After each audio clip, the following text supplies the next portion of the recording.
श्री श्री मार्कंडेश्वर महादेव मंदिर बेढ़ा मध्य अनुष्ठित होता एक प्रमुख पुरातन पतितपावन महाप्रभुंकर मंदिर रही यह मंदिर बहुदिन पुरातन मंदिर होइथिबारु यह अत्यंत जलाजीर्ण और विपदसंकुल अवस्था रही वर्तमान यह मंदिर श्री विग्रह मानक स्थानांतरित कर अन्य एक स्थान में अस्थायी भाव स्थापित कर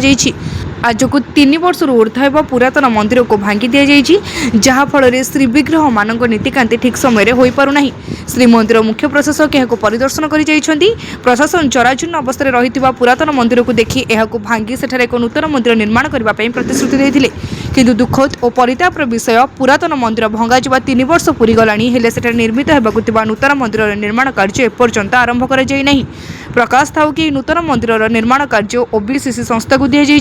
किंतु वर्तमान सुधा कौन फलप्रद हो पारा नहीं से कमिटी तरफ मार्कंडेश्वर सभागृह एक सांबादिक सम्मेलन आयोजन कर पूजा पाठ चली कि दीर्घ दिन मंदिर जेहतु पुरातन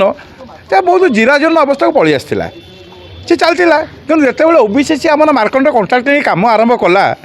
आमको से कमेंटमेंट कले बर्तमान मंदिर को आम भांगीदेबू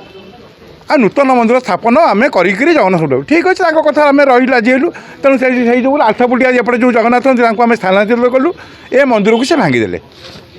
कमेंटमेंट कला आम 3 मास भितर मंदिर करें देबू 3 मास ऊर्ध्व बर्तमान 3 मास बाद बर्तमान 3 वर्ष बीतीगला किंतु कौन सी प्रकार प्रोग्रेस है आम ओबीसी की दौड़िलु प्रशासन को जनइलु कलेक्टर को जनइलु कौन से प्रकार कार्य हो पार जहाँद्वारा ये जगन्नाथ आम जो अच्छी जो अन्नभोग जीटी होता सी अन्नभोग संपूर्ण बंद हो जाइए खईकोरा भोग चली केते नीतिकांति भी चलता सी भी प्राय किटा होता माने स्थान अभाव हो पारना सी आज्ञा बहुत दिन पूर्व आम देखला बेलू मंदिर थिला पुराणा घर मंदिर थिला से चून कढ़ी बरगा थिला ताजा फाजा सब खसी पड़ू ए या देखिकी ओबीसीसी जिते ये प्रोजेक्ट कम कले 2023 मसीह चीफ जी थे श्रीधर बाबू ना कौन थे सब चीफ आसी देखी कहले यहीटा को भांगी दिया ये भांगिकी आम भल नुआ मंदिर करवा जगन्नाथ से पाखे से गोटे 8 फुट्रे 10 फुट्रे गोटे टीण घर कर चतुर्धा मूर्ति की सेठी रखिले ये लक्ष्मी नृसिंह राधाकृष्ण राम लक्ष्मण हनुमान सीता हनुमान अच्छा शालग्राम अच्छा